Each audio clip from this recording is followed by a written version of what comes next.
Hey, what's up, world? So I wanted to try a little something new. This is a Kaz cast. You're on Kaz's couch, chilling out, smoking with the one, the only, White Brutha. This man has been in the Austin music scene for decades. All right, he's been a pioneer in letting a lot of your underground rappers get on the radio, get some headway in this game that is not loving. So, without further ado, my man White Brutha, what's good, bro?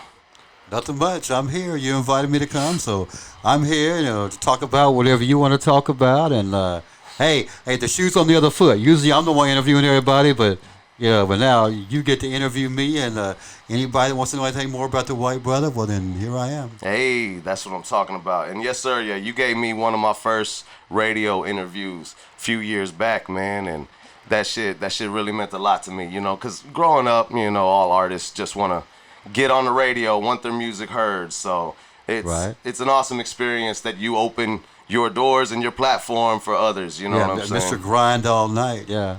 Hey, yeah. But this ain't about me. This is you, my man. So Right. let's start at the beginning. Where was the White Brutha born?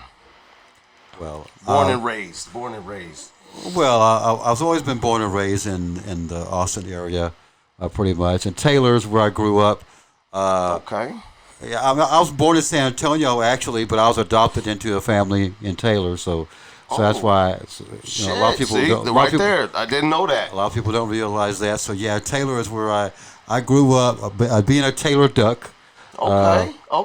That's the mascot of Taylor, unfortunately. But I guess being a hippo could be worse. I guess. Yeah, no, I remember playing the Ducks when we were in the Pflugerville Panthers. So yeah, I remember that. I remember the Taylor Ducks was doing their thing lately. But yes, sir. Keep going. My bad. No problem. But that's so Taylor. Yeah, so Taylor's where I'm still there. I mean, it's a hop, skip, and jump from Boston. A lot of people say that it's a long drive and everything. But I'm like, well, I've done it for years, so it's like a hop, skip, and jump to me. It's like it don't bother me. Right. Yeah, no, I used to make that drive frequently from my tattoo artist. Obviously, I'm a walking billboard for him. But, yeah, back then, hitting every light, yeah, it's not a fun drive. Now that they got, 45 and 130 or whatever, Right. makes it much easier. Yeah, definitely. Yeah, on the drive here, it was a hell of traffic getting here. Oh, shit, that's Austin now, with all, the way the population has grown. Yeah, trust me. I've lived here my whole life, just like you, my man. So, yeah, man, it's getting worse and worse. But, yeah, so grown up adopted. When did you find out you were adopted? I knew all my life I was adopted. Really? They told you at a young age? They told me at a young age, and what was funny is that I didn't have any idea of who my birth mother was. Damn. But when I turned 18, shortly after that, there was a letter that came in the mail that the adoption home sent me, and they said they were waiting to send me when I turned 18 because she always wanted to know how I was doing and where I was at and blah blah blah. But they couldn't release no information until I was 18. So at 18, I got a letter written from her. I got the phone number where she was staying and everything. So I got a hold of her. You did? That's awesome. Got a hold of her. We arranged a meeting. I met her and the family that she started since she had me put up for adoption. Wow. So we met them in Georgetown and visited with them for a little bit. And since then, I've been corresponding with her through email or mail. A few years back, I went and visited her in Dallas. She was staying in Dallas, and but she's originally from Georgia. So Oh, wow. Man. So yeah, she was here in Texas the entire time? But she was here in Texas until till I was born, and then she moved to Georgia. Okay. But I think she was from the Corsicana area, if I ain't mistaken. Okay, But okay. she was living in Augusta, Georgia, when I got a hold of her, or when she got a hold of me rather, and yeah. So we've been in semi contact. So every year we'll talk. I mean, it's not like she's had 3 more kids in another marriage, and that's neither here or there, but. Right, no, but that's so awesome. That wow, that is amazing that you were able to get in touch with her, and everything was like from Jump Street. Y'all were cool, or was like took you baby steps to get to know each other. Me and her was cool. Okay. It turned out that the guy she had married and had 3 kids with, she had never told him about me. Oh damn! So when we met, they didn't know what to tell their kids. So it was like, oh, we're just going to tell them that you're just a friend of the family. We're not going to tell them really who you are. Wow, that's crazy. You know, but now that years have passed, I mean, I've corresponded with the 3 kids because they're all grown now and they have their own families now. I've corresponded with them every now and then. We're not like close or anything, but they know about me now. Right, so I guess they're technically your brothers and sisters or whatever, right? So right. That's crazy. Okay, man. Stuff I didn't know about the White Brother, you know what I mean? Well, nobody really. Yeah, I know this man for some years now. Oh shit. Okay. Well, that's awesome. So, you said you're still in correspondence with her. You're still cool with your adopted family, right? Oh yes. Okay. Yeah. Just making sure. Cool. That's what's up, man. So, you are on this path, knowing. Right. That and it makes me wonder. It makes you wonder if I hadn't have been adopted, where would I be today? But I'm saying, so you already know that your life is a tad different than everybody else's. You know what I mean? So what gets you into music, getting down the path that you've taken now? Well, interesting. Well, it turned out that my grandfather, when he was alive, my mom and them and my grandma, they used to go and do things. And so he would kind of like, well, I guess you could say babysit or take care of me and my brother and sister whenever they'd be doing their things and everything. Right. And like I said, I don't need to get into all that. But anyway, so it turns out he would go around to bars and drink at bars and stuff. So I was the one old enough, really the only one old enough. So he would take me around to the bars with him. Yo. Okay, when I was little, I was in, we'll say it all started when I was about in the 5th grade, I guess you could say, of elementary school. Okay, I remember my parents taking me to the tavern. I would play pool with the older men. Of course, I can only drink soda and stuff. Right. But yeah, I used to play music on the jukeboxes and everything, and got familiar. I remember one bar we would go to in Taylor. I'm not sure if it's currently open there or not, but it was the Taylor Cafe was the name of it. Okay. And it was weird because it was back in the day, one side was the white side of the bar and the other side was the black side of the bar. Really? They had country music on a jukebox on one side and then the R&B music on the jukebox on the other side. and it was like that. So I got into country music. I was always into country music from the very beginning. A lot of people that I've told in the interviews or in stories know that I started out in country music, you know. But even back then, I was always curious. Okay, well, what they playing on the other jukebox, you know. So I was always a little bit curious and stuff like that, you know. But anyway, what happened was one of the bars where we would go to, which was EL's Tavern in Taylor, was ran by a DJ at the local radio station in Taylor, 1260 AM KTAE. And it was a country music / polka station, and they played a mixture of that. They even had like a black radio show and a Spanish radio show and stuff like that. Nice. Yeah. So I got to being friends with the guy that ran the bar. And so he invited me down to the radio station one day just to check it out because he was on 6 a.m. Saturday mornings he was on. Damn. So I started I'm waking up at 6 a.m. in the morning, going down and chilling out with him for about 3 or 4 hours while he was at the station. And his real name was Ed Urbanic. So I always want to shout out to him that he's the one that I think was my actual foot into radio as far as the radio side of things. Shout out to that man there, yo. Yeah, of course, he's passed away now too. Oh, and everything. A lot of people are passed away because we're all older now, you know. But anyway, I remember him showing me the station, and he even started showing me how to run the board and talk on the mic and learn more about country music and learn more about music in general and stuff. So he showed me all that, and it got to the point to where I knew it so good that he would let me even sit and broadcast 30 minutes of news that they would do on Saturday mornings. He would show me how to go to the printout and get the printout off of the printer that they print out every morning and stuff, and go through and pick out what to read, what not to read. That's dope. Yo. And back then, me being in the 6th grade in elementary school by that point, a lot of people were amazed because even the adults, I was reading the news so good, they thought that I was already an adult. They didn't know I was just in the 6th grade. Wow, that is amazing. So that's how I got my start reading the news, playing country polkas and everything. My favorite country music artist of all time is Ronnie Millsap, so I would play him to death. Ronnie Millsap and Glenn Campbell, those are my top 2 favorite country music artists of all time. Glenn Campbell, rest in peace. Ronnie's still going at it, but definitely those are Ronnie Millsap was my first ever concert I ever went to see when I was growing up. Yeah, that's wild. Because believe it or not, I was into country for a while myself because it was like force fed to me.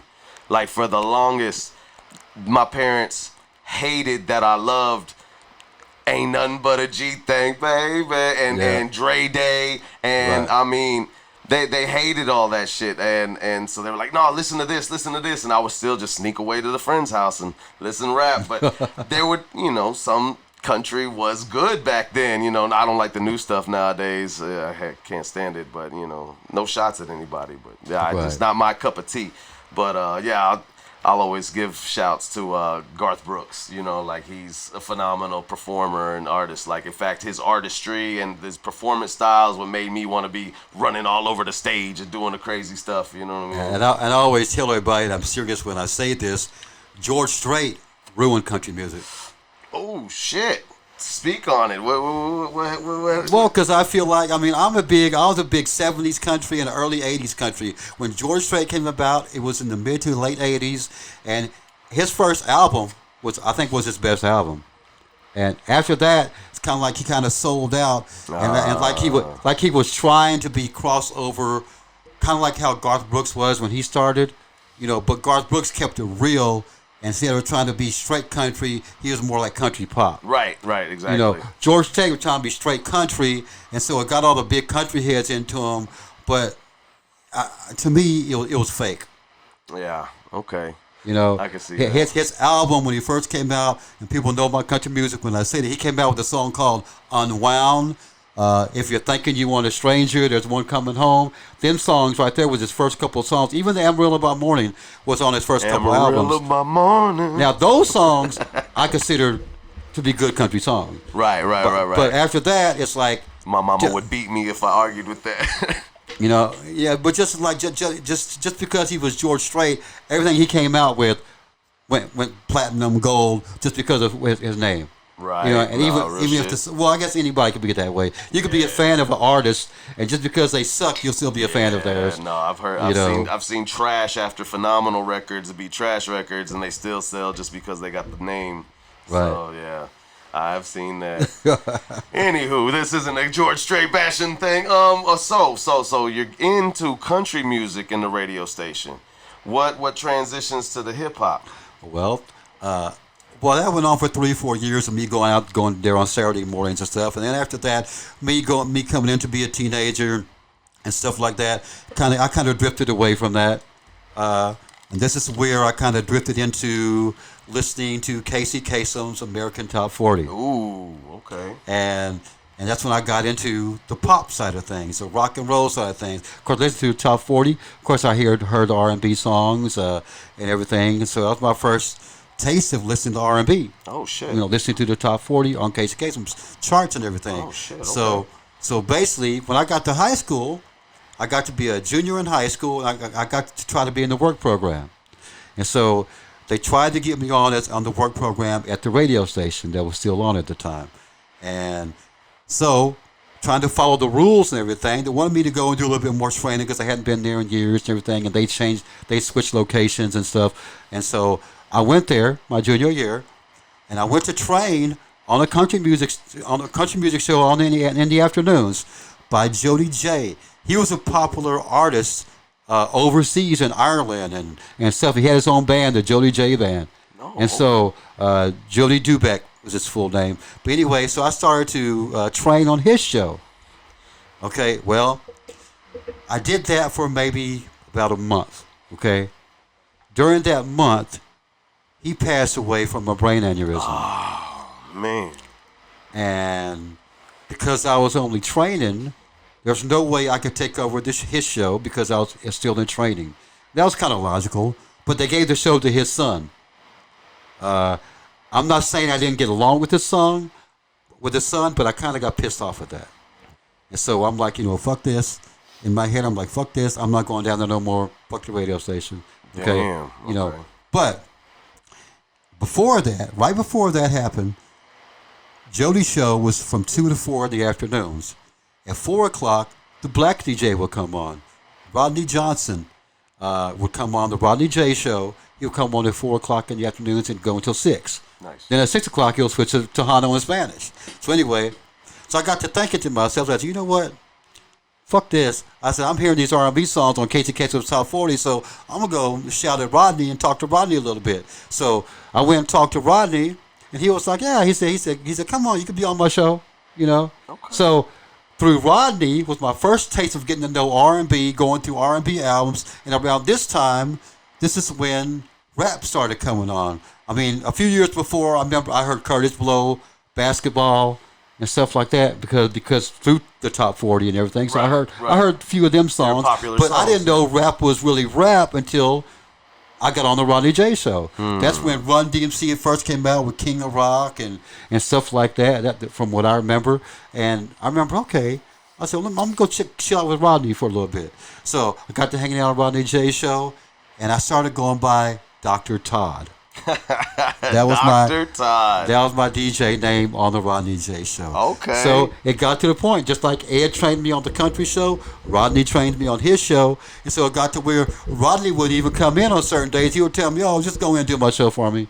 That's awesome. I mean, I wouldn't get paid for it, but it was still kind of training, kind of getting the experience and everything. So I'd go and do a show for him.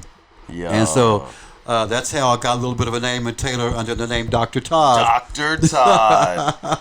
Another something we didn't know, people. That's what Well, some people might have known that, but during that time, by me going by Dr. Todd, they also got me started into rapping. I had my own little rap group going on. Oh yeah. I did rap songs. What was the rap group name? Well, I had a female rapper that was a rapper friend of mine. Uh-huh. She went by MCD Fox. Okay. And don't ask me why we chose the name. It was her idea.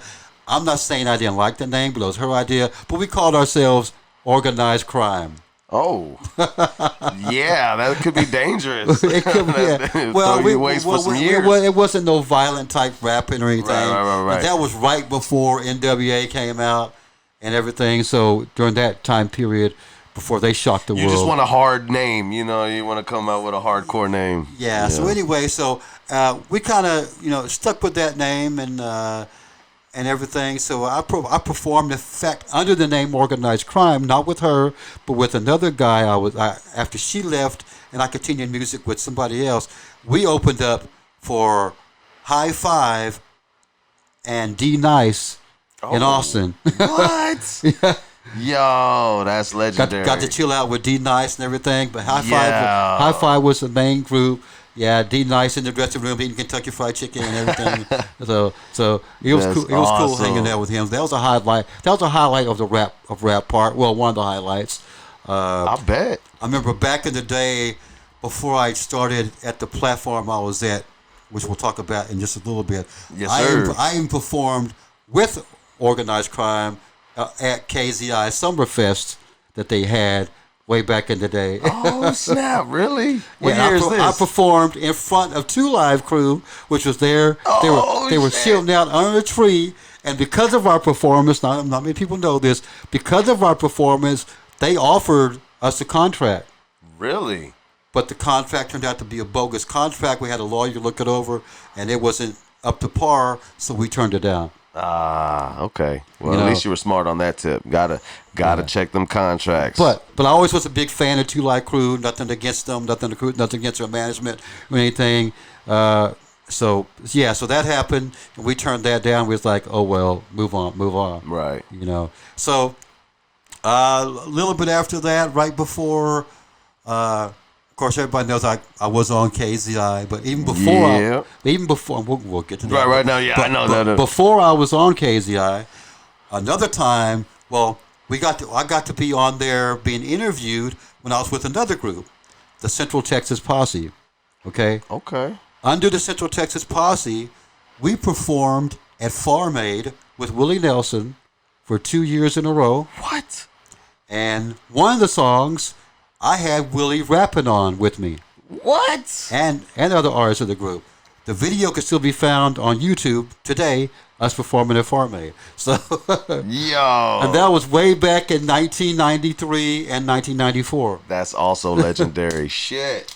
Yeah, so we performed. We did a benefit song for Farm Aid called "Help the Farmer," and Willie actually rapped in it and he sang on the chorus. Oh snap! Yeah. You got a copy of this? I got a copy of the song at home. Man, Yes. I need to hear it. Even if you don't want to let me get it, I need to hear it. In fact, what I want to do, because I still got the instrumental part of it, I want to take the instrumental, take Willie's part of it, off of it, and still use Willie's part, Right. but update it with current rappers on it. Now that'd be so live. Yes.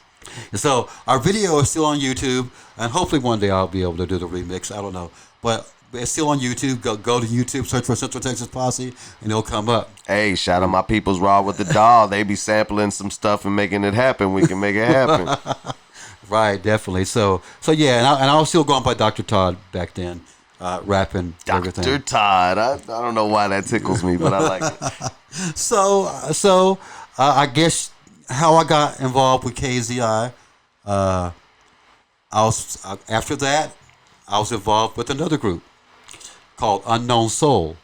Okay. Through Unknown Soul, we got signed. We actually got signed to a small label called Euro Export Entertainment. Huh. And we released a 45. I'm actually on a 45 single. Oh, snap. Unknown Soul. He got himself a record. We had a song called True Revelation, and that was around the time George Bush was president, the old man George Bush, not okay, George okay. W. Right. And so we did a song talking about politics. And so that got a little noise on some radio stations up north and stuff because we were talking about the politics. Right, and stuff. yeah. And it was around election time also. And so that year. And so we got some noise under the name Unknown Soul. Okay. But anyway, I was working at the So we're time. talking that would be like 94, right? 94, 95. Yeah. In that vicinity, yes. Bet that. Yeah, so during that time, at the job where I was working, I knew people, and I'd met other DJs through the job I was working at. I'm not going to say where I was at. It was at a food restaurant, okay? Here in Austin. In fact, I worked somewhere, and I met somebody who knew of somebody that had a record pool, a DJ record pool. And I was like, really? Because me being so much into music, I didn't know about record pools at the time. I was like, well, I didn't know I can get all this free music and just pay a certain amount a month, and I get a shitload of music on an album. I just found out about that like 2 years ago myself. That is crazy. Yeah, but this is when they were doing albums. This is before. Snap. This is like right when CDs were coming out, or right after CDs came out. And so they were serving albums and a few CDs. But he turned me on to Steve Savage, and Steve Savage owned S&S Record Pool. That's what he called it. Okay. And Steve Savage at the time was the music director at KAZI. Right. And so he turned me on and said, hey, we're looking for DJs to come volunteer at KZI to come on. So I'm like, sure, why not? I'll come do it. So I went there, and I was actually in the afternoons, I was doing a jazz show on KZI. Oh, snap. And then when I first started, he asked me, well, what's going to be your DJ name? Well, I didn't want to go by Dr. Todd because that was my old radio name. I didn't want to stick to that. And I was like, and under the group Unknown Soul, I started going by Dr. Todd, the White Brother. So I'm like, you know what? I'm going to drop Dr. Todd. I'm just going to go by the White Brother. Gotcha. Okay. And it was funny because the White Brother came about from a relative of mine. When I was on the country station and I switched from country to black music, I was at a family reunion one day, and they asked me what I was doing, and I told them. And because of that, not that they're being racist or being stereotypical, but one of my relatives has made a comment, goes, oh, the White Brother. And it kind of stuck with me. Hey, my girl calls me white chocolate, so yeah. Yeah, so that name stuck with me. And I'm like, okay, you know what? That's going to be what I'm going to go by. Right. So that's dope. Being KZI and it being a black community, predominantly black community radio station, me going by the White Brother, it kind of ruffled some feathers because they were like, okay, ain't that racist? And I'm like, no, to a lot of people, it wasn't, but to some it was. And so, Gotcha. so around that time, I was like, whatever. Think what you're gonna think. I don't care. I don't give a fuck. That's what I'm going by.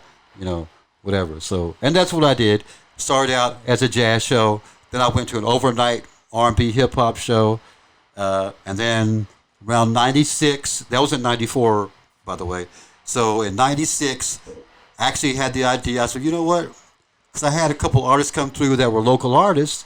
In fact, Nook was one of the original artists that came through. Okay, back shout then. out Nook. He would bring me his music on cassette, and I would play it off of the cassette. Man, yeah, I showed my son my first demo, and it's on a cassette, and he was like, "What is that?" He has no idea. He's 13. My first song I ever released was on cassette called "Loose Cannon." Oh man, I still got some of the cassettes to this day. Yo. But anyway, so I got to thinking, you know what? I want to start supporting some of these local artists. So I started a show called the Texas Artist Showcase. It will come on at midnight.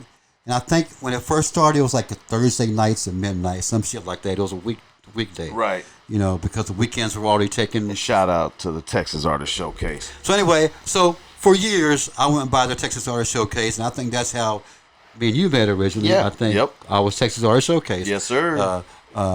Because I was Texas Artist Showcase until right up when I first left KZI in 2003. No, actually, no, maybe I wasn't. Yeah, I was Texas Artist Showcase when I first met you. But it was on the last leg. It was on the, you're right, on the last leg. Because I left KZI for 7 to 8 years. Yeah, and I dropped Grind All Night in 2010, 2011, something like that. Yeah, 2010 is when I went back to KZI. Yeah, it was 2011 because the album dropped 2012. So yeah. Right. So I was Texas Art Showcase for a couple of years on there before I switched it to the Midnight Ride. Yeah. Okay, but anyway, so that's okay. We're trying to go chronologically. I know, right. My bad. I'm jumping around, So the Texas Art Showcase when I started out showing love to the artists and everything, and I got a lot of love doing that and everything during that time, and I decided, you know what, I'm gonna go even one better because I was a fan of Casey Kasem's Top 40 Countdown. I was like, I want to start a countdown and start a friendly countdown just to see how artists react. So I started the Top 20 Countdown. And it got so much publicity. I got so much love from Houston, Dallas, San Antonio, and Austin artists that I had to expand it from top 20. So for a while, it went from top 20 to top 40. Man. So I was actually doing 40 songs for the artists because I had that much music. Right. And then as time went by, after about a year or so, it kind of flaked out a little bit, went downhill because I get less and less artists. Not that the artists was off their game or anything, but that was back in the day before internet hit it big. Yeah. And everything. This is my first leg we're talking about. And okay. First leg at KZI. And so everything was pretty much word of mouth and by phone. So I went down from 40, I went back down to 20, and that way I really started more competition and everything. So I kept it 20 ever since. And except when I came back to KZI, it was top 10 because I didn't want to do a whole top 20. But anyway, so for various reasons, I left KZI, went on a little sabbatical. I guess you could say it was a big story behind that, but I don't want to get into all that. Okay, give it up. Huh? Give it up. Briefly.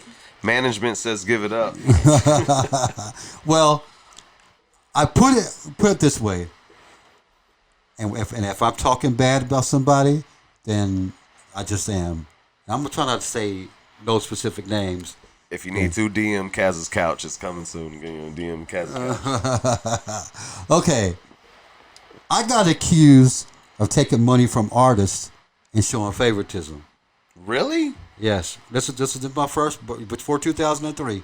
Yes. And KZI was the type to where everything was all business and political. Right. They didn't care how long you've been there, what you've done for the station, how good you are on the air. They didn't care if something came up like that. It was bad for business. They weren't behind you at all. Right. They're covering the brand. Yeah, and the person at the time that was handling a lot of this stuff back then, he did a show called The Wake Up Call in the mornings. He was a Reverend Frank Garrett. Okay, and me and him, we got along when we seen each other. But I think when it came to different things, he was He was one of the ones that didn't like me calling myself the White Brother, because he was all for the black community. So he already didn't like and you. blah, blah. Yeah. So I think when that rumor started or that accusation came about, him and Steve Savage, who had became manager of the station during all this time and everything, I guess he kind of got with Steve. And I'm not saying it was all Steve, or maybe it might not have been all Frank, it might have been the whole board as a whole. But I think they decided for themselves, well, let's suspend the White Brother for a little bit until we find out what's going on. So they suspended me. It was supposed to have been a month-long suspension. Okay? So during this month-long suspension, I still kept on what I was doing outside of KZI. Right. I went to be a judge at a contest, and the White Brother being a judge at Midtown Live. And that was one of the first contests that Basswood Lane performed at. Ooh, man! Yeah, Shout out Basswood Lane. Yeah, so I was one of the judges. Rest in peace, Ice B. I was one of the judges, so I started doing everything just as a White Brother outside of KZI. And they got word of it. Because you ain't got nothing to hide. You're sitting there just doing you. So then came the question, well, okay, you're doing all this stuff under the White Brother, but why the White Brother is known for being on KZI, so it still affects KZI, because even though you're not at KZI. Ah, hell. Right. So I'm like, all right, you know what? I had an attitude, kind of had an attitude. I was like, I would too. Whatever, fuck y'all. Blah, blah, blah. And I kind of had an attitude. So while I'm having that attitude, and before they had made a rule that if you were suspended from the radio station, you weren't allowed up there. Well, they didn't come up with that rule until way past that. So I would still go up there and I would do background stuff. I just couldn't be on the air. Right. So apparently, you can't even get in the building unless someone lets you in. Right. So. Of course. In 2003, that wasn't the case. Oh, okay. So this is before my This is before. Yeah. Before they made that rule. And I'm not saying I was the cause of that rule or nothing, but because there are other DJs up there that caused a whole lot more shit than me. They had to leave. So anyway, so during this time, because of that, I guess Frank and all them got together and they were like, oh, you know what? We're going to terminate him permanently. Okay. So one day I went up there. I just started being a board engineer for the city council, and I was making a little money on the side doing that because they were paying me for that. Right. I just couldn't talk on the air. Okay. But I could help broadcast the city council. So I went up there one day, and next thing I know, I was locked out. And I'm like, then I was locked out. So I was like, something's going on. Right. So finally, I get a phone call, or somebody came up to the station, rather, and they're like, you know what? They give us a new code. They told us that you're suspended, Steve will talk about you, you're terminated, or whatever. And so that's when I found out. That's how I found out. Damn. That's hoish. So at that point, I wasn't at KZI no more. Of course, over the years between that and the time I went back in 2010, I was always still the White Brother. I still represented myself as a White Brother. I even tried to start another little radio station. It didn't take off because I got married and several times actually. So two times. Oh, wow. What? During the 7 to 8 years, I got married twice. Oh, wow. And man, we can speak on that or save it for another time. If you don't want to speak on it at all, that's up to you. Yeah. Well, like I said, and during that time, I was still doing my rapping as an artist, as under the White Brother. Okay. And under my alter ego, Whitey Wonka. Also, so I had a bunch of songs. I was like, I know that email. Yeah, I know. So I did a lot of songs under the name Whitey Wonka during that time period. I didn't release hardly any of the songs. Yeah, because I'm like, I haven't heard these. I need to hear them. Well, I did finally release them on CDs. In the past 10 years, I've released them. Really? I got them on CD. Welcome to Wonkaville I'm 1 late. and Welcome to Wonkaville Part 2. In fact, my new album I'm going to be working on is going to be called Return to Wonkaville. And so I'm currently working on that. Well, shit. Okay. But anyway, yeah. So I was doing all that, and my first wife, of course, with every one of my wives, I always did some kind of song about. Rappers are guilty of that. My first wife, and the song that got me real popular as far as people noticing me, the song was called "Happy Birthday, Bitch." And oh shit. Yeah, so I did that, and Terrell Shahid, he played saxophone on it. Nice. And he sang on it. We stole the saxophone riff from Careless Whisper from Wham from back in the 80s. Okay. We hip hopped it up.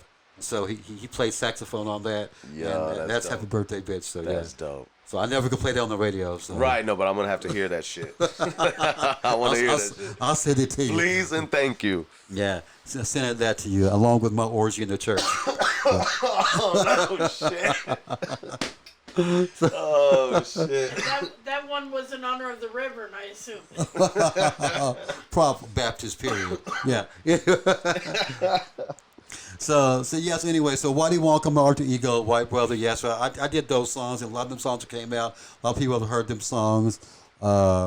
Raging Raping Midgets was one of them. I've heard that one. That one is redonkulous. That is crazy. Yo, just the name alone was like, what the fuck? But, yeah. And the Texas Terror was one that helped that. I know, because that was always an inside joke, and I was like, no way they fucking did this. So shout out my boy Texas Terror, you nutcase. Love you. Yeah, definitely. So a lot of people don't know. A lot of people don't know me as an artist. They think I just was a DJ, and until I tell them, I never really flaunted it because I didn't think of myself as all that. I never performed. I consider myself mostly a studio artist. You know, I performed a couple of times since then. I did a song with Katie Trop called "Pray for Me," where we talked about against religion through the whole song, right, and everything. So I performed that with her a couple of times. Okay, and shout out Katie Trop. We did a video to that also. So okay, yeah, because she's had some dope visuals, some crazy ideas, just like my man Clado. Like they just some. Way left, but it works. You know what I'm saying? So I got to check that out. I feel like I've watched it probably once, but let me go back and recap because that is definitely dope. So that's maybe I'm jumping ahead, but yeah, go ahead, ask me whatever you want to ask me. No. Regarding the radio, but what you had just said a minute ago kind of sparked a question. Was you said you always felt like just a studio, like you didn't want to put it out, or y'all never like you did it, but you just didn't feel like pushing it all the way, or well, most of the reason was because of the fact that a lot of times when I wrote, of course, just by the titles you've heard, a couple here on the show already, the controversial titles. Was it always like that? Because you're organized crime at one point. And that was radio stuff, you know. Okay. It was funny. See, that's what I'm saying. That was radio stuff. Okay, but so it was nothing like that. Nothing like that. So, all right. So I don't know. I guess it was like an NWA come along. I was a big fan of Dr. Dre and Eazy, and of course Eminem when he came out, and everything. And so I don't know. A lot of people have always said that my lyrics are better than how I rap. But that's just their opinion. So when they say that, are you talking about they don't like your delivery? Well, they say, now they say my delivery is kind of all old school delivery. I'm like, well. Because how could they like your lyrics but not the way you rap? I got, that one. That's just the way my mind thinks. And then some people say that some of my lyrics, the way I do my lyrics, I'm kind of more of a, they even put in the category of a Weird Al Yankovic parody type. Because okay. And there's a lane for that. And I think the reason why they put me in that category, to be honest, is because if it wouldn't be put in that type of category, then they'd be pissed because they would thought I might be talking about their ass, right? Or you know what I'm saying? Take it too seriously. At least in that way, you're like, oh, he's just joking. Yeah, because one of my songs is called Caucasianism. Oh shit! Hey, I got a song called Wigger because I've been called that so many times. So you just. Well, I got a song called White Coated Nigga, so. What? Whoa. And I only say that because that's the title of the song. Right. But the person on the song, they actually did the hook, and they say that in the hook. I never said the N-word on the song until my last line of the song. I kind of crush it and say, you white coated nigga. But the way the N-word is to black people is how I am about brother. A lot of people don't know that. I get pissed off if people that spell brother, B-R-O-T-H-E-R. Or if they say brother and I distinctly hear the R, I get pissed off. I don't want to hear the R. In your name? Yes. Yo, okay. I was like, just period, the word brother set you off. But no, the white brother. Yeah. Right, okay, I can feel that. Wait, there's some like condescending tones like brother, in the way you typed brother. So I feel that. And in a lot of cases, that's how I could tell who's actually being racist towards me or who don't like me. Because I noticed that when they say white brother, they'll say the R. They'll say brother. Oh, wow. And that's how, over the years, I've come to know, okay, those are the ones I need to watch out for. You know? Yeah. Okay. I can see that. And it's kind of funny because it just turned out to be like that, you know. And I kind of relate that. You know, I never say other than that one song, I never say the N-word, just like Eminem. I never say the N-word in any of my songs, you know, because out of respect. Yeah, no, I never have either. I never have either. You know. Made sure of that. No, so that was the first leg. What brought you back to KAZI? Well, what brought me back to KAZI was when I got married the second time. We moved to Colorado, and I lived in Colorado for about 6 or 7 months, and I liked it. I loved it there. I loved the weather there. But we weren't working out. We got into a big argument. We lived with her parents at the time, and I was pretty much kicked out of the house, I guess you could say. So I came back. Came back to my parents' home, to Taylor, and I stayed there for a couple of years before I moved out again. But other than that, I came home and we got divorced. For some reason, I didn't do a song about her. I don't know why. And to this day, because I've talked to people, they say maybe you didn't do a song about her because maybe you really was in love with her and she disappointed you that bad, and that's why you didn't want to do a song about it. Damn, yeah, that could be true. Or maybe you didn't love her that much. I don't know. Now the person that I was dating in between my first and second marriage, I did a whole album about. Oh shit. Called County Road 427. That's where she lived. What? On County Road 427 in Thrall, Texas. Oh shit! Slap the Addy on there. Yeah. So that's what I called it. So even though we never classified ourselves together, we just dated. I think when I broke up with her, I think that affected me more than anything in the world. And during that time was when I left KAZI, and that was the start of my 7 hiatus. Yeah, when it started with her and everything. So yeah, I think that affected me and everything. And then I started working at Piranha Records. I worked there for a couple years. Oh shit! Shout out Piranha Records. Of course, I don't associate with Piranha Records no more. Oh. What happened there? Hey, he ain't allowed to. Oh shit! No, but shout out to John. Shout out to John there and everything because They changed the code on. I was there. Oh my god! I'm proud to say that I was there at Piranha Records right when the Screw period started happening with DJ Screw and stuff, and me just leaving KAZI. I had all the connections with all the Houston people, so I connected them with Piranha Records, and they got hooked up with Piranha Records, and they started putting their CDs at Piranha Records. A lot of it was through me because I knew them. Oh yeah. Okay. Back in the day and everything. So shout out to all the ones from there. So yeah, shout out. I don't hate on Piranha Records now. I don't go there. He ain't allowed. Well, it's not that I'm not allowed. It's just that the way I left was kind of screwy, and to this day, I still don't know why I'm not there. Damn. And I even walked in there one day, and I even asked John, the owner. I said, "Well, what happened? What's up? Or why did you let me go? Or why the attitude?" And then all he tells me, "Well, that was then. This is now. That was my business. We don't need to discuss it." He won't talk about it. Wow. What? And is that even legal? Like, what the fuck? Well, he might have caught me on camera doing a couple of things. But, okay. Well, what couple of things? And I even tried talking to him about it, but it wasn't like I was, They said they got you on camera. Stealing boxes. Well, I think that's what, I think that's what it is. But I think he don't want to tell me that because he feels like if he told me that, then he would have to do something to the extent of the law, I guess you could say. Gotcha. Or he feels like he would have to do something. Well, put it this way: it had nothing to do with. And this is where I think people gets misconstrued. It had nothing to do with money.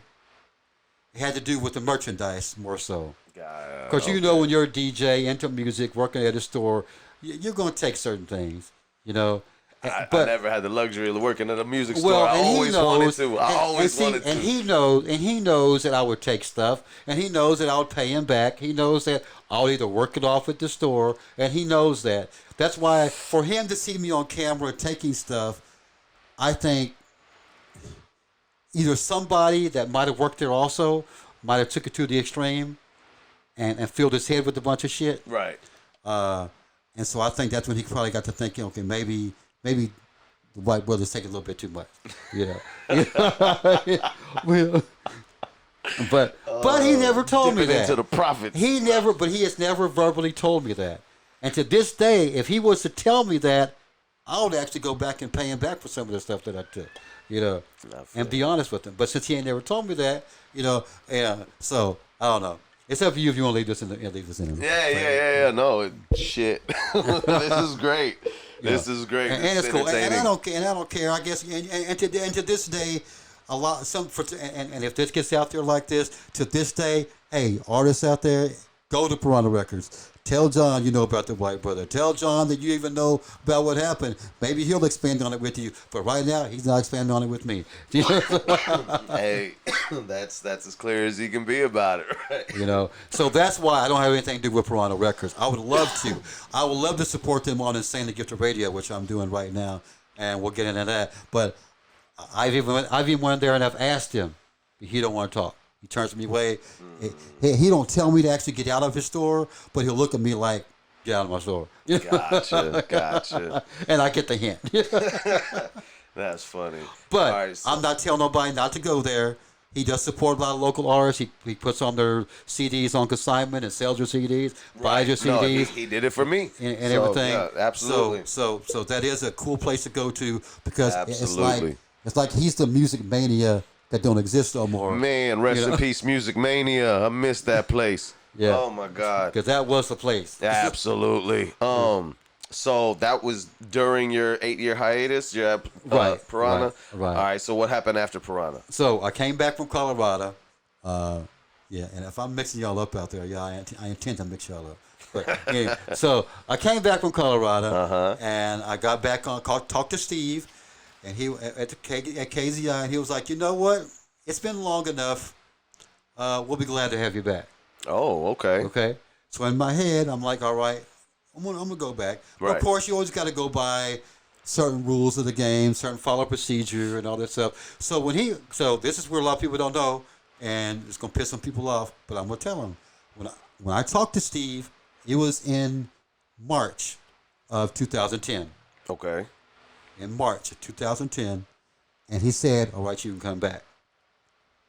At that time, I talked to him, and I talked to the program director. I said, all right, it's going to be a good thing. I can come back, bring the countdown, be the top 20 countdown back. Because while I was gone, nobody and their mama had done the countdown. Oh shit. Nobody had. Okay? But in March, when they knew I was coming back and trying to follow procedure, which means you got to volunteer for a couple of months, go to the board meetings, and you don't get your own show until a little bit later. So my show actually didn't start until September. Okay, but in March, a lot of people at KZI knew I was coming back because I was behind the scenes again, doing stuff, and I had people at KZI that didn't like me. So at this time, supposedly because they knew I was coming back, I'm told this ain't the story, but this has to be the story. I'm only going to believe this story because I don't give a fuck. Okay, Jay Hunt at KZI put in a proposal to do the Untapped show. Okay. Okay. Which entailed a top 10 countdown as part of the Untapped show. Right. The program director I was on that too. Shout out Jay The Hunt. program director knew I was coming back and knew I wanted to start the countdown again, but instead, and because he was more tighter than Jay Hunt than me, he approved the Untapped show, which started that May. Okay? So when that started, I'm like, all right, well, I can't do a countdown now. Oh, well. Okay, well, this is before I knew that the proposal was put in after he knew I was coming back. There could only be one countdown. They can't have. Right. So What? that's the thing. So when I started my show in September, they said, okay, we're going to give you the show, okay, but you can't do a countdown. They gave me an ultimatum. You can't do a countdown because Jay Hunt's already doing a countdown. So I'm like, you know what? Okay, that's when I kind of got pissed, but I was like, you know what? I'm gonna deal with it. Right. No, I mean, I'd be pissed. so that's when I still went by Texas Artist Showcase at the time. So I was still showing love to Texas artists. So I would play all the Texas artists in the world. I just didn't have a countdown. So after a while, I got to thinking, you know, they're doing a countdown on Untapped, but it's a top 10, top 20, whatever it was at the time. I think it was top 20 actually, and then he changed it to top 10 later on. But anyway, I got to thinking, you know, well, if he's doing top 20, why can't I just do a top 5 of my show and just have it be exclusively Texas Art Showcase top 5? Right. You know, and I think during that time is when I met you, I think, when I was doing a top 5. Right. So, or maybe it was top 10 actually, but I don't, it goes so far back, I don't know. Actually, I think it might have been top 10 because I think Jay Hunt was still doing top 20. And I said, you know what, I'm going to do a top 10 and just say these are songs I play on my show. This is not an overall thing, just what I play on my show, based on my show, based on my request line and everything. And so, I was punching that request line. Shit. Yeah. I was working both them shows, I can't lie. I was working both them shows. Yeah. So I always felt me and Jay Hunt, we didn't, when we talked, when we passed each other in that meetings and stuff, but we never was really that close. You know, but I didn't know what was up till later on when I heard the whole story about the proposal, and I was like, you know what, that makes more sense, and that's why I started going around behind the scenes, and I guess you could say I don't know, I wasn't hating on the Untapped show. I still would hook up artists with the Untapped show, but he wouldn't do but Jay Hunt would never do the same thing in reverse. You know, and then I was told later on that just towards the end of my KAZI career, that he would actually tell the artists, you know, well, submit your music to Untapped, but it can only be played on Untapped. It can't be played on nobody else's show. That he would tell. I was never told that. Or he would tell artists that, not just submit the music. Maybe he told others that. Yeah, I'd never heard that one. Because also, before the time I left, I switched it from Texas Art Showcase to the Midnight Ride. Right, I remember that. Because I wanted to start playing other things also. I didn't want to keep it primarily Texas. I wanted to play independent artists from all over the world. Right. So that's why I switched it. So that's why I switched it to the Midnight Ride instead of Texas. Because while I was going by Texas Art Showcase, I was getting a lot of inquiries from outside of Texas, and I was like, well, I can't play it. You gotta go to the Untapped show for that. No, that's awesome though. That your reach was getting out there. You know what I'm saying? So that started the Midnight Ride. Of course, me and Dinky D and then me and DJ Slice rotate DJs and everything, and we still have a countdown showing love to local artists, independent artists, and everything. So yeah, so I did that. So the story behind that's how the story is behind that when I came back to KZI, and so I lived with that. I lived with the Untapped show. I got used to it. But it always pissed me off thinking about how it came about. And a lot of people, and Jay Hunt to this day will deny that's how it happened. But I'm like, no, I'm sorry. The program director knew I was coming back, and you just had to do something because you knew I did the countdown before. You just had to do something to block me and what I wanted to do. Damn. And to this day, I still think he thought like that. Damn. So yeah, it's still a little bit of bad blood right there, huh? Yeah. Him, the genius, Robin, right? And I can't think of the other guy's name. Oh, shit. But anyway, Giannis. Yeah, they all were on the Untapped show. Yeah, okay. Yeah. But Jay Hunt was the only one I had a real problem with. All the other ones I got along with pretty much outside of KZI. Okay. Damn. All right. So. Damn. So that lasted till, what was it, 20? When 2020 when COVID hit. Yeah, there we go. When COVID hit, and in fact, I held it down at the station. They shut the station down. Only certain people were allowed at the station. I would go there. I was allowed to do the talk shows. I engineered the talk shows and everything. So I was on some of the talk shows. So I would engineer talk shows and still kept the Midnight Ride going and everything. So. Until June. It was like the middle of June when I left in 2020 because some shit went down. Of course, to this day, in between that time, some of my haters, Yeah, I was gonna ask about You that. probably Yeah, you probably talk to some of my haters even now. Yeah, I don't I've know. always tried to stay neutral in a lot of things, just Right. because. Yeah, I have friends on all sides. I got friends north side, south side. You know what I mean? And it's the same thing in the music. I got friends Right. this and that. So and I'm sure you that's hear why about I try it. to keep and neutral. I'm sure you ain't got to air it on here because it's your show. But I'm sure you hear negative stuff about me that you probably just blow off and. Exactly, Yeah. exactly. So if anything, yeah, I'm literally like, what can I do about it? I guess, yeah. I mean, we still Well, have, whether you take up from me or not, I know that if they say something that's bad, they think that what they're going to think anyway, and you know. yeah. No, there's really no changing anybody's mind if they got it made up. So Yeah. So and I'm gonna try to stay away from saying most of them people's names and getting them involved in this conversation. Tell them how dirty it got, though. But it got dirty. It did get dirty. It did okay. get dirty. Yeah, it's all on you, my man. Yeah, I'm not stopping you. It did get dirty based on your story. Well, I'm not going to talk about the incidents that happened before I left because there were a few incidents with somebody that caused some stuff. Although I didn't get dismissed over it. Nothing's been squashed though. It's just been left in like out there. It's just been left. Yeah, and it's still there because they think they know the story and nobody knows the whole story. But Okay. and I've tried to go. There's still some ruffled feathers. I've tried to go into the story before. I've talked to when Smacola had his Smacky the Clown show. I went on there and talked about it a little bit, but I don't know if anybody believed me or they came on defending themselves, and so it never was squashed. Put it that way. Even when I thought it was squashed, it wasn't squashed. Shout out Smacky the Clown needs to come back. Yeah. I've only caught like 2 episodes of it, but I didn't see that. Yeah, I know he's going through things right now, but hopefully he'll bring it back. Yeah. But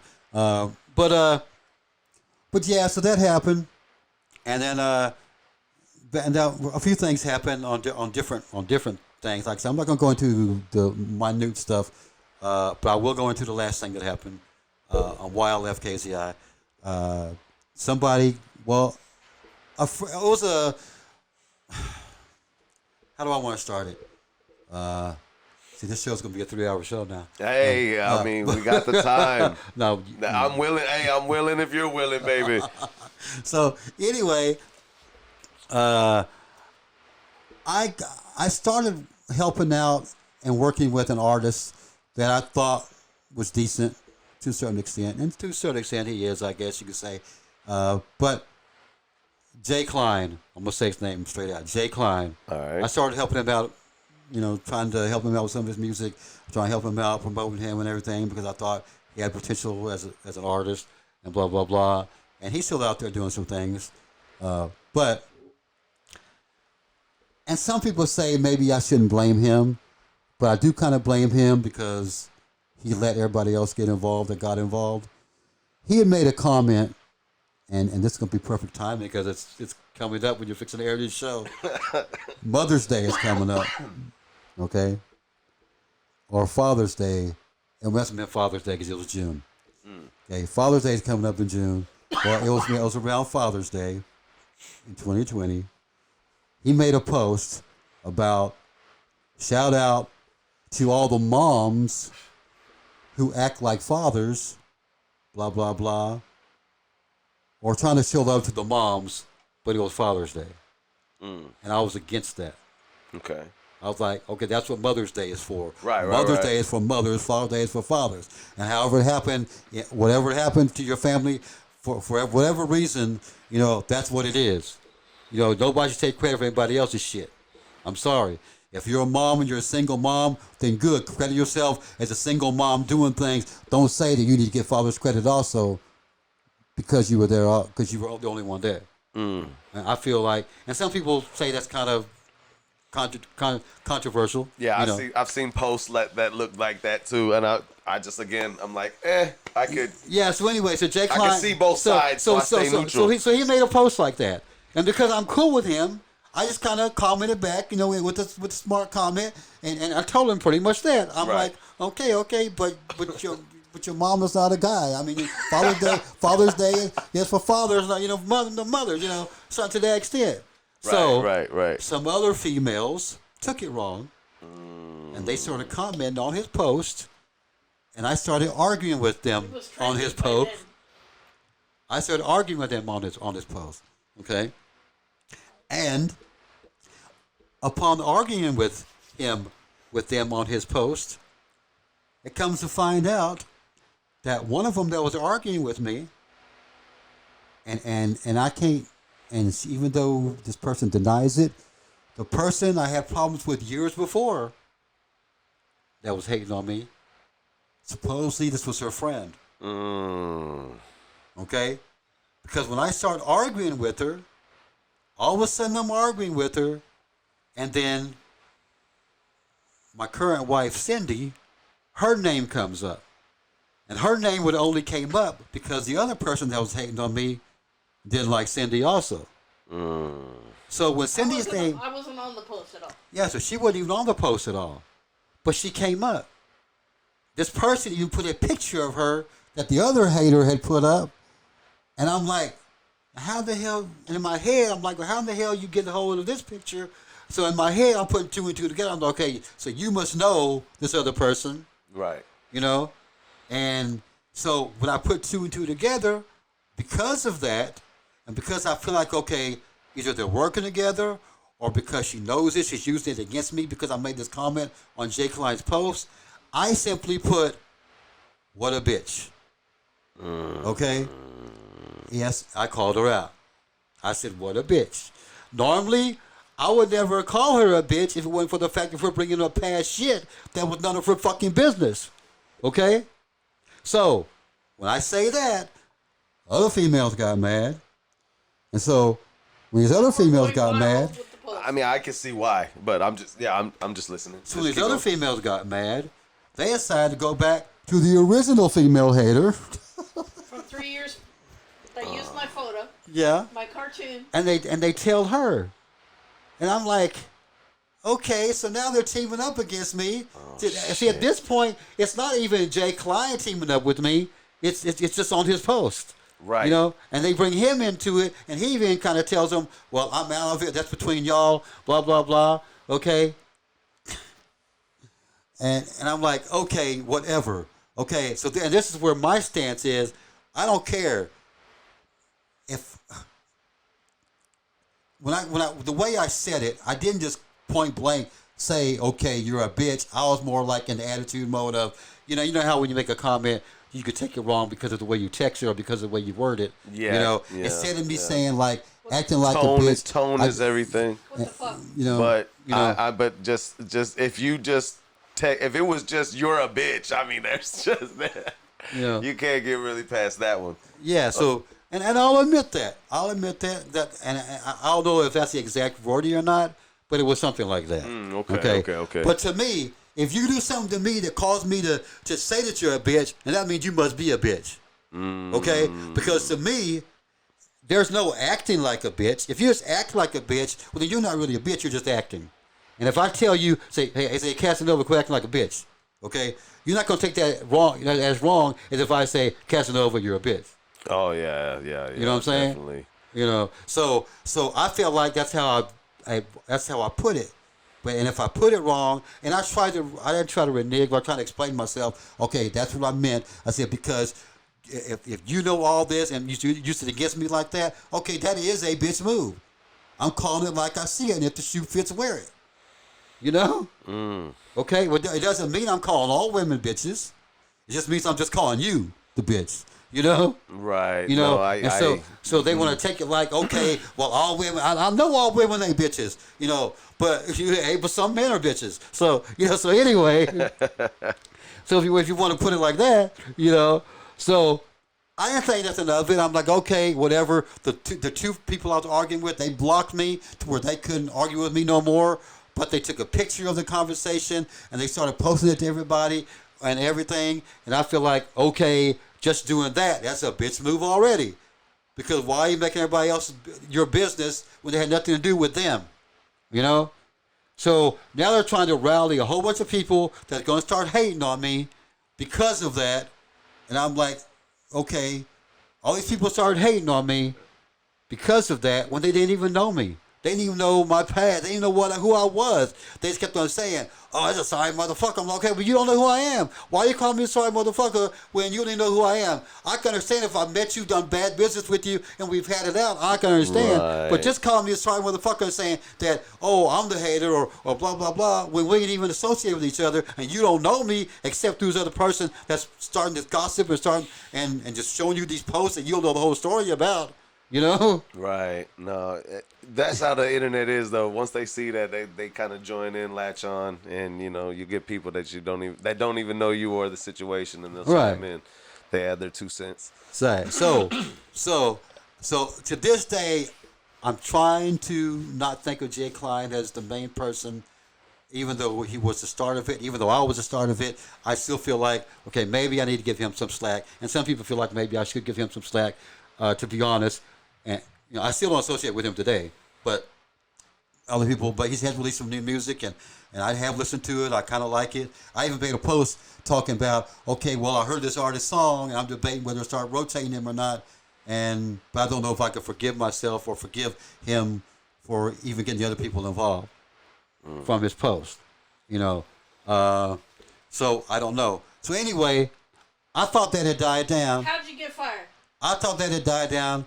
And the same women, one of the women, they knew somebody.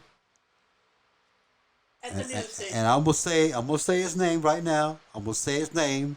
And I still think he's the worst motherfucker in the world out there. And some people are fucking with him, and some people are not fucking with him. But for him to go to KZI, sit down with KZI people, with this woman, okay, and bring up stuff that had nothing to do with KZI. This had to do with the comment I made on a Facebook post. Had nothing to do with KZI, but KZI took it as it has something to do with KZI. And some people will argue that fact also, well, you still represent KZI. No, fuck that. I was representing myself. When I'm on Facebook as Todd Engel, I represent myself, not the White Brutha or KZI. So you can kiss my ass if you believe that. Okay? So anyway, they went to KZI talking about, oh, you want this person to be on the station, blah, blah, blah. And they're white. This person's white. The girl, I think, is white too. But they even told KZI, oh, White Brutha's racist anyway. And I'm like, okay, first off, if I was racist, why would I be playing any black music on my shows? Why would I be supporting all these Texas artists over the years? Okay? And some people say, even saying that is the wrong way to defend yourself, but I'm saying it anyway because that's how I feel. I'm like, okay, they're just saying that just to get me off the air, and they started threatening KZI, talking about, well, if you don't take him off the air, we're going to go to the news, and we're going to get the news to come report on it. So because KZI being KZI, they got scared. So again, instead of taking it up for me, they're like, okay, well, maybe he wants to suspend you again. So during this time, I'm going back and forth with the station manager, with trying to explain stuff in a halfway manner. But this person, and the person's name which I haven't said yet, happens to have the same last name as me. Scott Engel. And he's been known to get involved with some shows also and help artists out and, right, and blah blah blah. So, I know Scott. So if he has done that so if he has done that for certain artists, I guess I can't knock him for that because I'll support anybody that helps out independent artists. Okay, right. But as far as what he did and got me off of KZI, and as far as I know, to this day he's bragging about, oh yeah, I was the one that got White Brutha off the air. I was the one that got him off of KZI. Oh damn! I for him to be bragging about it. See, I miss these posts. I miss some of these things, and So to this day, I have nothing to do with him. I've blocked all these people on Facebook because I don't want to know what they're talking about. Because I think if I knew what they were talking about, I'd be in jail for murder already. You know what I'm saying? Whoa. I'll say it like that. But I'm not going to do nothing. I'm not that type of person. I've never been a gangster type person. In any of my raps, I never talk about stuff that I haven't done. I don't talk about killing nobody. I don't even talk about smoking because I don't even smoke. I don't even smoke weed. What about the midget strippers? Right, because I've been smoking this shit by myself. Yes. What about the midget strippers in that one song? Hold up. Well, I have gone to strip clubs and stuff.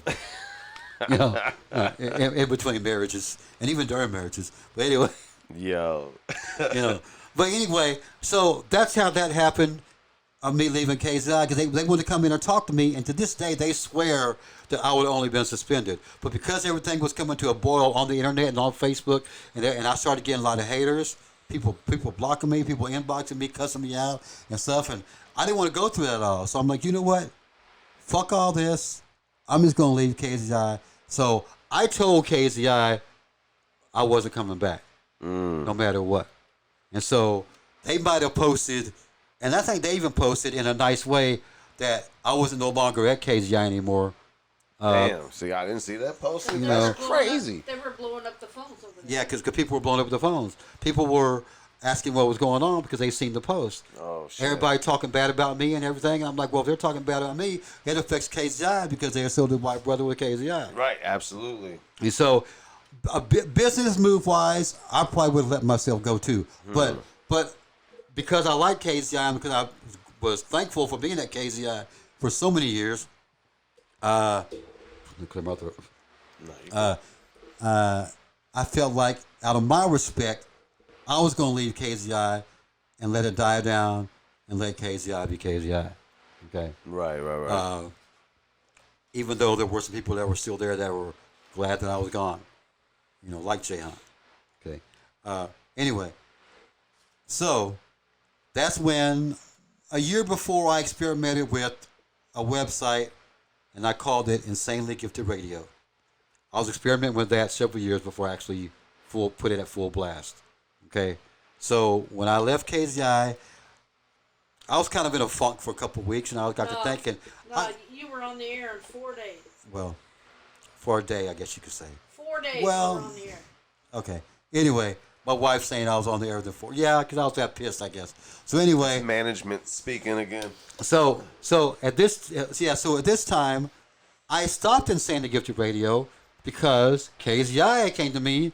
Oh, it was kind of a conflict of interest. Blah blah blah blah. For you to do the internet stuff and KZI also. Really? Oh shit. So I wasn't mad about it. I was like, okay, I chose KZI over my own, and I let it go. Okay. Oh shit. I still had the name. In fact, the website was still there. It's just that it wasn't on. Gotcha. So after I decided to leave KZI, okay, I guess like Cynthia says, it took me a couple of days. I'll say a couple of days. It took me to realize, you know what, fuck this. I said, I got my own name. The website's still there. I just got to get it going again. Yeah. You know? Yeah. So that's when I started it back up. I started it full-fledged. I officially started it on July 1st. I intentionally waited till July 1st. That way it could be at the beginning of the month. I hate starting stuff at odd days of the month and stuff. So July 1st, and this July 1st coming up in 2022 will be the second year anniversary officially of Insanely Gifted Radio. And nice. And we can go talk about the description of it even more. But I just want to say point blank that in the 2 years I've been on, 2 years in a row, I've been nominated for Radio Station of the Year by the Independent Singer-Songwriter Association. And I just want to say that. Oh, shit. Well, congrats for that. Yeah. Shit. Shout out to you, man. God bless. Because I know my shit. And if I want to flaunt that, I will say that. Because a lot of people will tell you I'm one of the best radio programmers in Texas. Amen. Okay. And that's not me saying that. That's other people No, saying that. yeah. Hey, if it's in writing, you know, it's got to be true, right? And so I kind of, so what I did, I tried to stick to my formula, promoting independent artists, promoting and everything, you know, but I expanded because it was my station. I expanded. I am not only helping out independent rap and R&B artists. I'm helping out pop rock artists, country artists, whatever genre you are, and you're independent. I will put you on the station. That's dope. And I got different shows on the station, and I got different listeners, different types of listeners that will listen from overseas.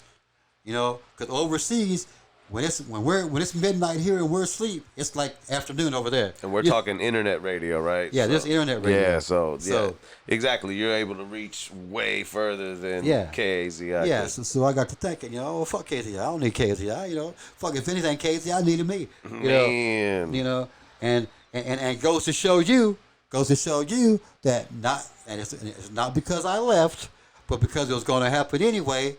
Shit, a couple months later, even Steve Savage left KAZI. Man. Because KZI got taken over by some controlaholic freaks, and which they're still in control of it now. And I feel sorry for anybody that's at KZI right now because they're being dictated to like Adolf Hitler as their boss or something. Wow. Really? You know? Yes. Damn. Yeah. I'm sorry. Sorry for them guys. And some of the programming has changed. I'll admit some of the programming at KZI has changed for the better, but I wouldn't go back to KZI if you paid me $1 million. Wow. Well, okay. let me rephrase that. If KZI had $1 million, they wouldn't even be on the air. Yeah, I mean, don't get me wrong. I love KAZI for years, but I also remember how long they were trying to get donations for the new radio tower and shit. So yeah. Yeah, and it's still. Did we just cut off? No, we shouldn't have. We're good. Okay, I didn't hear us for a second there. Okay. Oh really? Oh shit, maybe a glitch, and I'll get brand new. She said you stopped speaking. But anyway, yeah. So that's basically that in a nutshell. And me and Steve Savage, we're still cool. In fact, Steve even has his own internet radio station also that he started. You know, but his is more Southern soul R&B. There's no rap on it hardly, except maybe some old school rap. But so we're kind of like not stepping on each other's toes. He's letting me handle the hip hop side of it. For independent artists, and he's handling, you know, all the other stuff, the Southern soul, the blues type stuff, and everything. So, and a few talk shows, but yeah. So we're shout out to Steve out there. He has it's ATX, ATX Radio, by the way. Shout out Steve Savage, my man. ATX Soul, ATX Soul. Yeah, that's what it is. So, in fact, even one of my shows that I air on San Diego Radio airs on his station also. Man, that's called Movies in Your Mouth. It's our show where we review movies. Oh, word? Yeah. Me and two other people, we review movies every other week. And so, yeah, and he airs it on his station. Nice. And what's that station again? It's ATX Soul Radio. Hey, There you go. Nice plug. Yeah, and the show is called Movies in Your Mouth. Man, that's a dope name. MOUF. I take off my other show called Music in Your Mouth where I interview artists. Movies in your mouth. Yeah. Okay. Yeah. So and there's a variety of shows on this San Diego Radio, and we have our own website, sandiegotaradio.com. You can go there, check it out. Buy some merch. We're on 24/7. Yeah, we got a store with merch in it and everything. I have an artist of the week. We just started Artist of the Week on the website. In fact, the website I just started. In fact, it's this year I just started it. So we're still building on it and everything, but it's there. Yeah, you just had a great turnout at the South by Southwest show. Oh yeah, you were there. You performed with Casino. Yeah. Yes, sir. I had to do a little something with my man. Step out. You know, pandemic kind of shut a lot of performances down, and then. Yeah, but even before that, I had like stopped performing for a while because my son had moved back and just. And I just want to say for the record, before you ask me anything else, I just want to say for the record that anybody's names I've said on here, I'm not hating on them or talking about them bad just to be bad.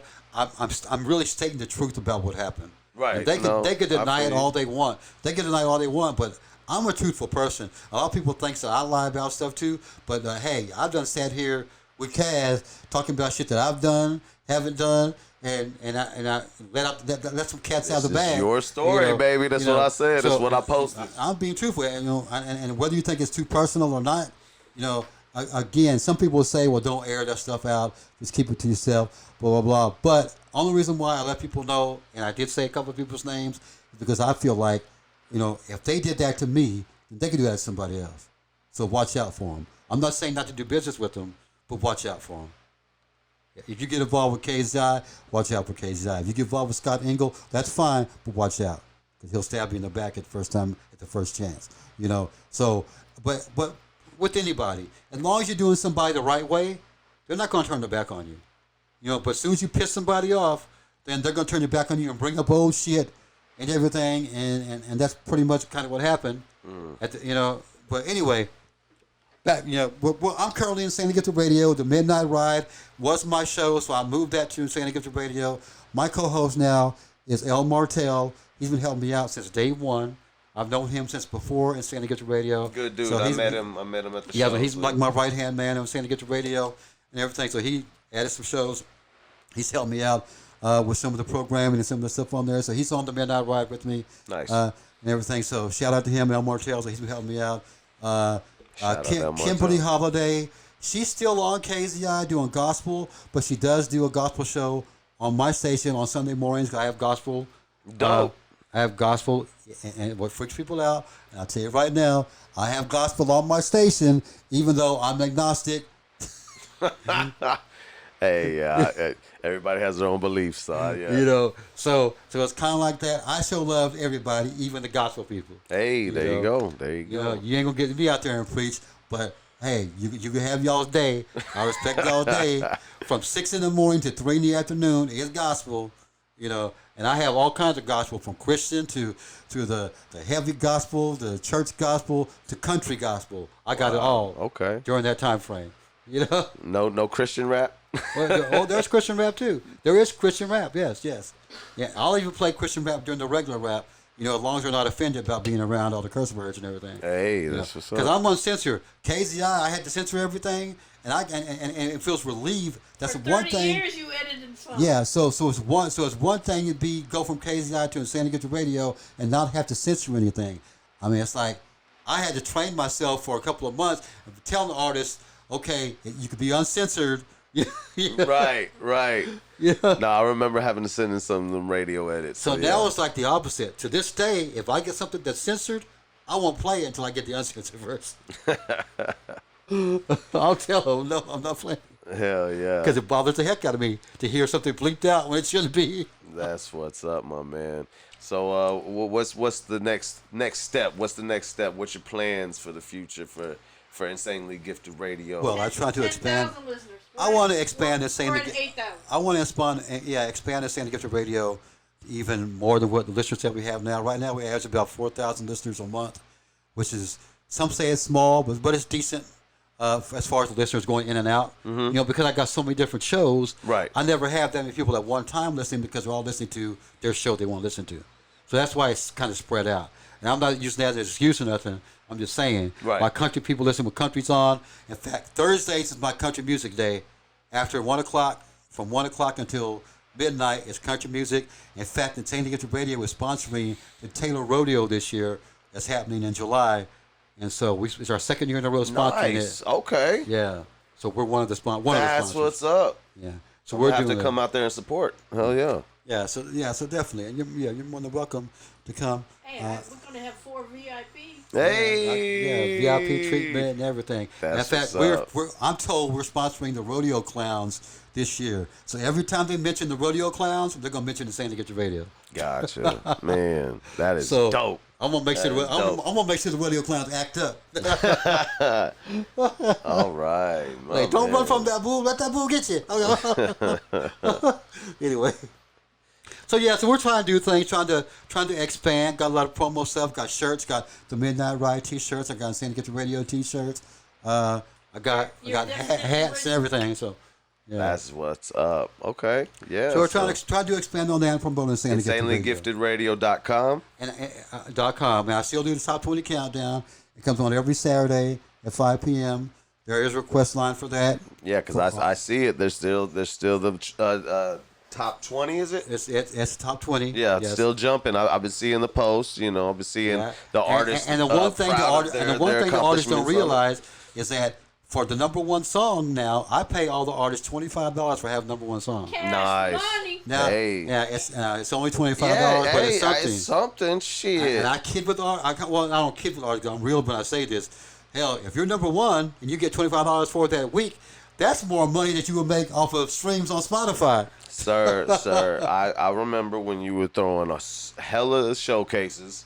You know what I mean? So that's having a At Headhunters. Yeah, not just there, at several places. At Love Go. Right. So, I mean, you got to book the venue. You got to deal with this, do with Yeah. that. You know what I mean? So you've been spending your time and putting in energy for a lot of other artists, and that's an awesome thing. You know what I mean? Like, So- a lot of people have had a chance to have their music heard by Right. strangers because of you. So, you know, that is a Right. super awesome thing. And the fact Right. that you're still doing it is great. So And there is, and like I said, I'm not going to all the name calling, but there is a lot of people that I've helped out that are veterans in the game and that are still around doing stuff, but they just want to not talk to me, hate on me, and they ain't worried about what I'm doing. So I really am not worried about what they're doing. I mean, I mean, I understand that. And I feel what that. gets me, and because of the fact that and I'll explain this to people. When I'm helping out artists, it's kind of like it's on my sleeve. Because and I do get offended easily because I feel like a lot of these artists that don't associate with me, I want to associate with them, but I don't reach out because of their past hate. I don't reach out because of things that they said about me in the past, but I know they're doing things. Right. And I see them doing things. Right. So I'm trying not to hate on them, but it's not my fault that they were that way with me. So why should I? Some artists, I'll admit there's a few artists I have reached out to, and we were kind of talking again, only because I feel like they didn't do that bad of stuff. Gotcha. It was just hearsay and stuff like that. So, Right. So when it comes to that, I've gotten to the point where I'll help anybody out as long as they weren't in the direct hate path. I guess I'll let them have their way, and I'll help them out. Hey, no, that's what's up. I'm not gonna not forgive them all the way, but I do watch them. I do, and some artists don't like the fact I have a countdown. I think that's too much competition for artists. And I'm like, well, if artists don't have competition, then what's going to be their goal? I mean, Yeah, no, hip hop is not R&B, but I mean actually all of it. Really, you want the competition. Iron sharpens iron. You know what I'm saying? Yeah. So yeah. Yeah. So anyway, so that's what I do. I'm still here. I'm still doing it. Some people will inbox me daily and talk about, man, I didn't know you were still doing it. I'm like, well, you must not been on Facebook, or we must not be. You might not be a part of my algorithm. Yeah, no, the algorithm, the Facebook algorithm is fucked up. So fucked up, bro. Like I don't be seeing like my family shit. Yeah. Like I got cousins' pictures I'm missing all the time. Cindy sees posts before I do sometimes. I'm like, okay. Yeah, yo, like sometimes I'm like, damn, am I even friends with these people anymore? Let me check, and I literally have to do that because I don't see their posts. Right, and a perfect example is that DJ K-Slay just passed away in the last couple of days. Rest in peace. God bless the dead. I see the post. Shout. I see Von Doom. Von Doom made a post. Von Doom made a post criticizing everybody for not posting about DJ K-Slay. I did see that. And when I shout seen out that, Von Doom, bro. And when I seen that, I was like, wait a minute. I've been seeing posts all day. Right. People talking about K-Slay. And actually, he said it. He goes, my algorithm fucked up in his comments. I saw that. Shout out Von Doom. Rest in peace, K-Slay. So that's proof right there that Facebook's fucked up. Them faggots on Facebook. I'll say it. Man. If you use the word faggot on Facebook, they'll put you in Facebook jail. To this day, I've never been in Facebook jail because I walk the borderline.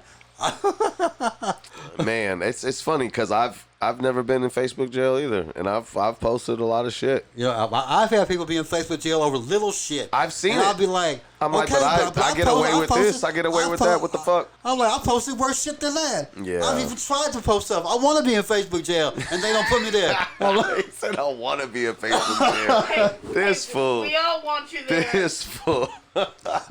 And speaking of that, I've only been in real jail twice, so. For his mouth, probably. Oh, shit. No. Pause. Anyway.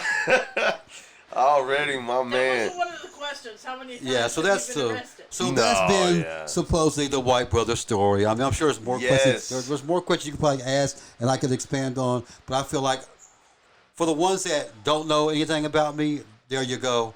I think you got the gist of it. Hey, no. But you know what I'm about. I'm about the independent artist. Always have been from jump. Yes, this man has been. And I would love to have you back, you know what I'm saying? Because I'm sure as soon as this hits, people are going to have some stuff to say, some rebuttals, some whatever. And that's, and I'm going to let you edit the show how you want to edit it. I mean, we could literally just leave it how it is. So, and like I said, I'm sure somebody's going to want to come and sit on the couch. And that's what KAZI's Couch is all about.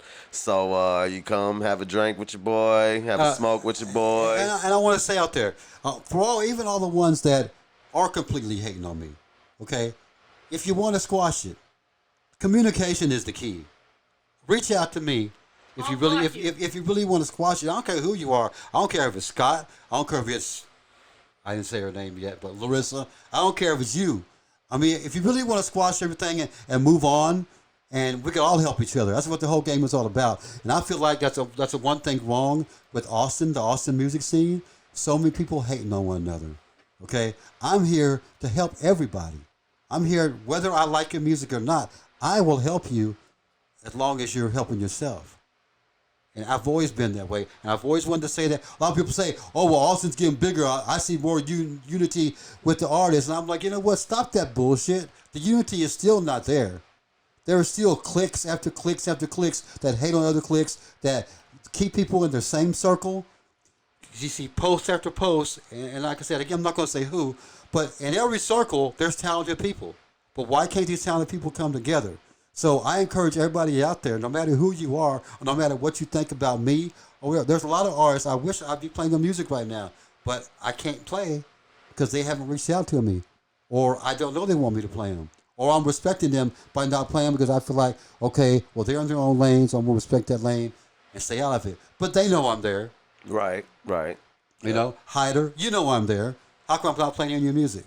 Okay? But I love Hyder. I'm not hating. I was about to say no shots at Hyder. Hyder, hey, he's been telling me I need to give him new music too. So no shots at Hyder. Shout out Hyder, my baby. Man, oh yeah, my boy. And I see he's going into filming videos and stuff. So he's one of them right now that if he hears it this way, oh well, let him hear it this way. But Hyder, I have had nothing against you. For some reason, I've been seeing your videos. Your videos are tight. Your music is tight. Immaculate. That boy been snapping on the videos. And he just opened for Tech 9. Yeah. And I even watched that. So it's kind of like I'm showing love from a distance, but you're not reaching out to me. I keep on trying to get you to send music to me, but you don't. You know. So I don't know the reason. My haters got to him. I don't know. But whatever the case. This sounds like olive branches, folks. So I don't know. This sounds like olive branches, but yeah, no. Let's talk about it on KAZI's couch. It's where the whole community can come sit down and talk about it, baby. You know what I'm saying? Come to KAZI's couch and we can, let's open up some lines of communication. And I've been sitting here talking this whole time. I didn't even look at the camera once. I forgot what I was talking. Don't worry about the camera. I might have looked up, but this is a conversation between you and me, my man, and that's how it's gonna be on KAZI's couch. We talking, we chilling. While you getting to tell your story, we getting to know each other. This is gonna be great. And by the way, one of the few things that might have got me in trouble at KZI because of me walking the borderline or stuff, because I'd always say certain stuff that would rub people the wrong way, only because I'm a big fan of Howard Stern also. I've always listened to him for years. So you got to be controversial, bro. You got to. If you want numbers. So if anybody asks who my favorite radio personalities were that got me into radio, I'm going to always say Casey Kasem won for doing the top 40 in the 80s, and Howard Stern for taking it into the 90s and causing shit and listening to them. They are some of the greats. You're absolutely right. So I the one thing I want to say, and I don't want to hold this up any longer. One thing I want to say one of the things that got me in trouble with KZI is that I was doing a talk show with somebody and we was talking about Oprah Winfrey, and I made the comment, "Oh, but Oprah's too white." What? Oh shit! And what was fucked up about it, I got in trouble because I was white saying it, but they said if it was a black person saying it, it'd have been okay. It would have been. And I didn't understand that. To this day, I'm still baffled by that. Wow. You know? Wow. You know what I'm saying? Oh, yeah. Yeah, no. That's okay. Man. Well, that's been the White Brutha Story. This is KAZI's couch. Right on. And tune in because this is happening, folks.